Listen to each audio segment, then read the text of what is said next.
ಬಗ್ಗೆ ಮಾತನಾಡೋದಕ್ಕೆ ಸ್ವತಃ ಛಲವಾದಿ ನಾರಾಯಣ ಸ್ವಾಮಿ ಅವರು ಈಗ ಫೋನ್ ಸಂಪರ್ಕದಲ್ಲಿದ್ದಾರೆ. ಸರ್ ನಮಸ್ಕಾರ. ನಮಸ್ಕಾರ. ನಮಸ್ಕಾರ ಸರ್, ಈಗ ಕಾಂಗ್ರೆಸ್ ವಲಯದಲ್ಲಿ ಚರ್ಚೆ ಆಗ್ತಾ ಇರತಕ್ಕಂತಹದ್ದು ಯಾವ ರೂಪ ಪಡ್ಕೊಂಡಿದೆ ಅಂದ್ರೆ, ಯಡಿಯೂರಪ್ಪನವರು ಕೂಡ ಸಾಕಷ್ಟು ವರ್ಷ ಕರ್ನಾಟಕದಲ್ಲಿ ರಾಜಕಾರಣ ಮಾಡಿದ್ದಾರೆ. ಅವರ ಭಾಷೆ ಮತ್ತು ಅವರ ಪದಪ್ರಯೋಗಗಳು ಯಾಕೆ ಈ ಸಣ್ಣ ನಾಯಕರುಗಳಿಗೆ ಮಾದರಿ ಆಗಿಲ್ಲ ಅಂತ. ಯಾರಿಗೆ? ಕಾಂಗ್ರೆಸ್ನವ್ರಿಗ? ಅಲ್ಲ, ಈಗ ನೀವು ಒಂದು ಪದಪ್ರಯೋಗವನ್ನ ಮಾಡ್ತೀರಿ, ನಾಯಿ ಎನ್ನುವಂತಹ ಪದ.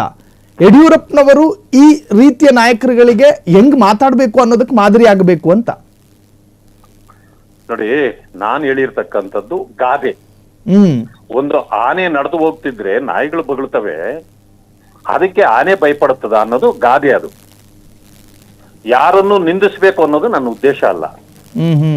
ಪ್ರಧಾನ ಮಂತ್ರಿಗಳನ್ನ ವಿಷ ಸರ್ಪ ಅಂತ ಹೇಳಿ ಮಾತಾಡ್ತಾರೆ, ಅವರನ್ನ ಕೆಟ್ಟ ಕೆಟ್ಟ ಪದಗಳಲ್ಲಿ ಕಾಂಗ್ರೆಸ್ನವರು ಬೈತಾರೆ. ಇದು ಸರಿಯಾದ ಕ್ರಮ ಅಲ್ಲ.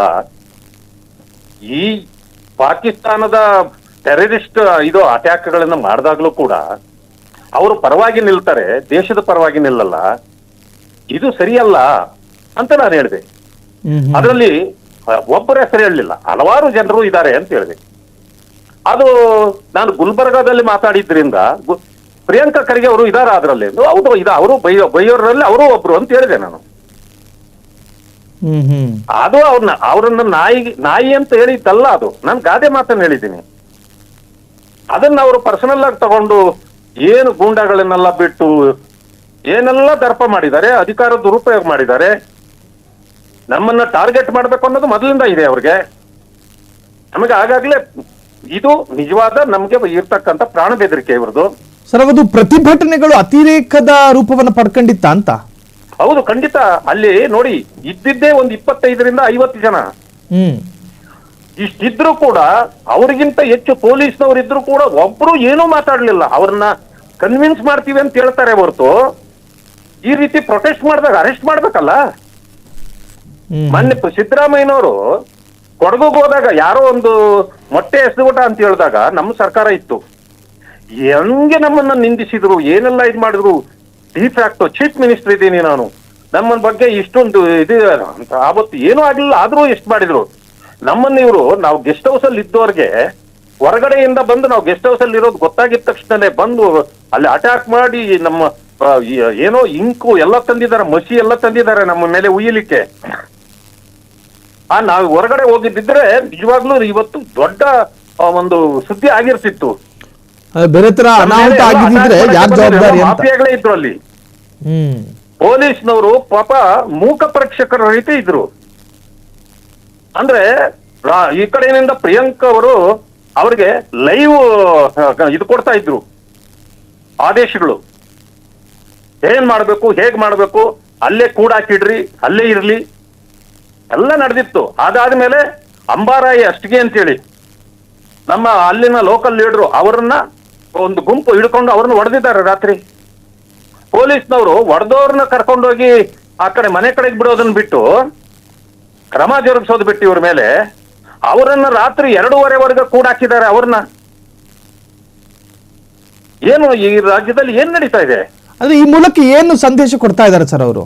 ಸಂದೇಶ ಅವರೇ ಹೇಳಿದಾರಲ್ಲ, ಈ ಬಿಜೆಪಿ ಕಾರ್ಯಕರ್ತರು ನಾವು ಮನಸ್ಸು ಮಾಡಿದ್ರೆ ರಸ್ತೆಯಲ್ಲಿ ಓಡಾಡಕ್ ಬಿಡೋದಿಲ್ಲ ಅಂತ ಮಾನ್ಯ ಅಧ್ಯಕ್ಷರು ಹೇಳಿದ್ದಾರೆ, ಪ್ರಿಯಾಂಕಾ ಖರ್ಗೆ ಹೇಳಿದ್ದಾರೆ, ಮಾನ್ಯ AICC ಅಧ್ಯಕ್ಷರು ಹೇಳಿದ್ದಾರೆ. ಇದಕ್ಕಿಂತ ಏನ್ ಪುರಾವೆ ಬೇಕೀಗ? ಕಾಂಗ್ರೆಸ್ನ ನಾಯಕರ ನಿರ್ದೇಶನಗಳು ಇಲ್ದಲೇ ಇದ್ರೆ ಈ ಬೆಂಬಲಿಗರು ಹಿಂಗ ಆಡೋದಿಲ್ಲ. ಖಂಡಿತ ಅಲ್ವೇ? ಅವರೆಲ್ಲ ಮಾಫಿಯಾಗಳು ಅಲ್ಲಿ, ಸ್ಯಾಂಡ್ ಮಾಫಿಯಾ, ಬೇಕಾದಷ್ಟು ಮಾಫಿಯಾಗಳಿದೆ ಅಲ್ಲಿ. ಇವುಗಳು ಎಲ್ಲರನ್ನೂ ಕೂಡ ಅವ್ರ ಕೈಯಲ್ಲಿಟ್ಕೊಂಡು ಈ ರೀತಿ ಅಧಿಕಾರ ದುರುಪಯೋಗ, ದುಂಡಾವರ್ತಿ. ಪೊಲೀಸ್ನವರು ಪಾಪ ಮೂಕ ಪರೀಕ್ಷಕರು, ಅವ್ರು ಏನು ಮಾಡಕ್ ಆಗ್ತಾ ಇಲ್ಲ. ಜಿಲ್ಲಾ ಮಂತ್ರಿಗಳು ಇವರೇ, ತಾಲೂಕಿನ ಶಾಸಕರು ಇವರೇ, ಏನ್ ಮಾಡ್ಬೋದು ಅವರು ಪಾಪ? ಅವರು ಮೂಕ ಪ್ರೇಕ್ಷಕ ಅಂತಂದ್ರೆ ನಾನೇನು ಅವ್ರ ಪಾಪ ಅಂತಂದ್ರೆ ಅವರು ಇದು ಅಂತಲ್ಲ, ನ್ಯೂಟ್ರಲ್ ಆಗಿ ಕೆಲಸ ಮಾಡ್ಬೇಕಾಗಿತ್ತು. ಅವ್ರೇನು ಮಾಡ್ಲಿಲ್ಲ. ನಮ್ಗೇನು ಆಗಿಲ್ಲ. ಯಾಕೆ ಅಂತಂದ್ರೆ ನಾವು ಗೆಸ್ಟ್ ಹೌಸ್ ಅಲ್ಲಿ ಕುಳಿತಿದ್ದವರು, ನಮಗ್ ಗೊತ್ತೇ ಇಲ್ಲ ಇದು ಹೊರಗಡೆ ಏನ್ ನಡೀತಾ ಇದೆ ಅಂತ. ನಮ್ಮನ್ನು ಹೊರಗಡೆ ಬಿಡ್ಲಿಲ್ಲ ಅಷ್ಟೇ. ಎಸ್, ಹಿಂಗೆ ಮುಂದಿನ ಕಾನೂನು ಹೋರಾಟ ಏನಾದ್ರು ಇರುತ್ತಾ ಸರ್? ಇದು ಹೋರಾಟ ಇದ್ದೇ ಇರ್ತದೆ. ಈ ಸರ್ಕಾರದ ವಿರುದ್ಧವಾಗಿ ನಾವು ಏನ್ ಮಾಡ್ಬೇಕು ಅಂತ ಹೇಳಿ ಮುಖಂಡರೆಲ್ಲ ಸೇರಿ ನಾವು ಮಾತಾಡಿ ಏನ್ ಮಾಡ್ಬೇಕು ಮಾಡ್ತೇವೆ. Yes, thank you sir, thank you. ಇಷ್ಟೊತ್ತು ಫ್ರೀಡಮ್ ಟಿವಿ ಜೊತೆ ಮಾತನಾಡ್ತಾ ಇದ್ರು ಛಲವಾದಿ ನಾರಾಯಣ ಸ್ವಾಮಿ ಅವರು. ಕಾಂಗ್ರೆಸ್ ನಾಯಕರ ಇನ್ಸ್ಟ್ರಕ್ಷನ್ಗಳು ಬರ್ತಾ ಇತ್ತು, ನಿರ್ದೇಶನಗಳು ಬರ್ತಾ ಇತ್ತು, ಹಿಂಗೆ ಮಾಡಬೇಕು, ಅವ್ರನ್ನ ಕಾಟ ಕೊಡಬೇಕು, ಅವರಿಗೆ ಮಾನಸಿಕ ಹಿಂಸೆ ಕೊಡಬೇಕು, ಅವರು ಬಂದಿರತಕ್ಕಂತಹ ಗೆಸ್ಟ್ ಹೌಸ್ಗಳಿಗೆ ನುಗ್ಗಿ ಇಂಕ್ ಬಿಸಾಕಿ ಅವರಿಗೆ ಸ್ವಲ್ಪ ಕಿರುಕುಳವನ್ನು ಕೊಡಿ. ಇದು ಸ್ವತಃ ಛಲವಾದಿ ನಾರಾಯಣ ಸ್ವಾಮಿ ಅವರು ಹೇಳ್ತಾ ಇದ್ರು, ಲೈವ್ ಆಗಿ ಫೋನ್ ಸಂಪರ್ಕದಲ್ಲೇ ಇದ್ರು. ಪ್ರಿಯಾಂಕ್ ಖರ್ಗೆ ಅವರು ಬೆಂಬಲಿಗರಿಗೆ ಹಿಂಗೆ ಮಾಡಬೇಕು ಅಂತೇಳಿ ಡೈರೆಕ್ಷನ್ ಕೊಡ್ತಾ ಇದ್ರು. ಇದು ಕೆಲವು ಸಂದರ್ಭಗಳಲ್ಲಿ ಒಂದು ಘಟನೆ ನಡೆದಾಗ ಎರಡು ರೀತಿಯ ಕಥೆಗಳಿರ್ತಾವೆ. ಈ ಎರಡೂ ಕಥೆಗಳನ್ನು ನಾವು ಕೇಳ್ಕೋಬೇಕು, ಕೊನೆಯದಾಗಿ ಸತ್ಯ ಹೊರಬರುತ್ತೆ. ಇಲ್ಲಿ ಬೆಂಬಲಿಗರಿಗೆ ಆಕ್ರೋಶ ಯಾಕೆ ವ್ಯಕ್ತವಾಯಿತು ಅಂತ ಹೇಳಿದ್ರೆ ಛಲವಾದಿ ನಾರಾಯಣ ಸ್ವಾಮಿ ನೆಟ್ಟಿಗೆ ಮಾತನಾಡಿಲ್ಲ. ಛಲವಾದಿ ನಾರಾಯಣ ಸ್ವಾಮಿ ಒಬ್ಬ ರಾಜ್ಯದ ಪ್ರಮುಖ ಸಚಿವನೊಬ್ಬನನ್ನು ನಾಯಿ ಅಂತ ಕರೆದ್ರು. ನಾಯಿ ಎನ್ನುವಂತಹ ಪದಪ್ರಯೋಗ ಒಬ್ಬ ಸಭ್ಯಸ್ಥ ರಾಜಕಾರಣಿಗೆ ಶೋಭೆ ತರುತ್ತಾ? ಸಭ್ಯಸ್ಥ ರಾಜಕಾರಣಿಯ ಬಾಯಿಂದ ಬರಬೇಕಾದಂತಹ ಮಾತುಗಳ ಈ ಅರ್ಥದಲ್ಲೂ ಕೂಡ ಬೆಂಬಲಿಗರ ನಡುವೆ ಚರ್ಚೆಯಾಯಿತು. ಇನ್ನು ಗುಲ್ಬರ್ಗ ಹೇಳಿ ಕೇಳಿ ಅದು ಖರ್ಗೆ ಕೋಟೆ ರೀ. ಗುಲ್ಬರ್ಗ ಅದು ಖರ್ಗೆ ಕೋಟೆ. ಆ ಭಾಗದಲ್ಲಿ ಒಂದು ವ್ಯಕ್ತಿತ್ವಕ್ಕೆ ಘಾಸಿಯಾದಾಗ ಆ ವ್ಯಕ್ತಿತ್ವವನ್ನು ಅನುಕರಿಸುವ ಮತ್ತು ಅನುಸರಿಸುವ ಒಂದಷ್ಟು ಅಭಿಮಾನಿಗಳಿರ್ತಾರೆ. ಇನ್ನು ಪಕ್ಷದ ಕಾರ್ಯಕರ್ತರು ಅನ್ನೋದಕ್ಕಿಂತಲೂ ಕೂಡ ಭಾವನಾತ್ಮಕವಾಗಿ ಒಂದು ಸೆಂಟಿಮೆಂಟಲ್ ಫಾಲೋವರ್ಸ್ ಇರ್ತಾರೆ ನೋಡಿ. ಏಕಾಏಕಿ ನುಗ್ಗಿದ್ರು. ಛಲವಾದಿ ನಾರಾಯಣ ಸ್ವಾಮಿ ಈ ಸಂದರ್ಭದಲ್ಲೇ ಗುಲ್ಬರ್ಗ ಹೋಗಬೇಕಿತ್ತಾ? ಸೊ ಅಲ್ಲಿ ಏಕಾಏಕಿ ನುಗ್ತಾರೆ. ಅವರ ಮೇಲೆ ದಾಳಿ ಮಾಡಿದ್ದು ಸರಿ ಅಂತ ಹೇಳಿ ನಾವು ಹೇಳೋದಲ್ಲ, ಅವರ ಕಾರಿನ ಮೇಲೆ ಇಂಕ್ ಬಿಸಾಕಿದ್ದು ಅವೆಲ್ಲವೂ ಕೂಡ ಒಂದು ಆರೋಗ್ಯಕರವಾದಂತಹ ಪ್ರತಿಭಟನೆಗಳಲ್ಲ. ಒಂದು ಪ್ರಜಾಪ್ರಭುತ್ವ ವ್ಯವಸ್ಥೆಯಲ್ಲಿ ಪ್ರತಿಭಟನೆಗೆ ಅದರದೇ ಆದಂಥ ನಿಯಮಗಳಿದ್ದಾವೆ. ಇನ್ನು ಒಂದನ್ನು ಖಂಡಿಸುವುದಕ್ಕೂ ಕೂಡ ಅದರದೇ ಆದಂಥ ರೂಪುರೇಷೆಗಳಿದ್ದಾವೆ.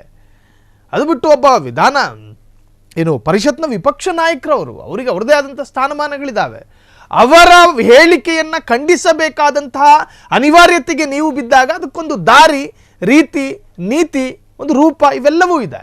ಇಂಕ್ ಬಿಸಾಕುವ ಬದಲಾಗಿ ಬೇರೊಂದು ಯಾವ ಒಬ್ಬ ಆಗಂತಕ ಬಂದು ಬೇರೆ ಏನಾದರೂ ಬಿಸಾಕಿದ್ದಿದ್ರೆ? ಕ್ಷಣ ಕ್ಷಣದ ಸುದ್ದಿಗಳಿಗಾಗಿ ಫ್ರೀಡಮ್ ಟಿವಿ ಸಬ್ಸ್ಕ್ರೈಬ್ ಮಾಡಿ, ಲೈಕ್ ಮಾಡಿ ಹಾಗೂ ಫಾಲೋ ಮಾಡಿ. ಹೊಸ ಸುದ್ದಿಗಳ ನೋಟಿಫಿಕೇಶನ್ಗಾಗಿ ಬೆಲ್ ಐಕಾನ್ ಮೇಲೆ ಕ್ಲಿಕ್ ಮಾಡಿ.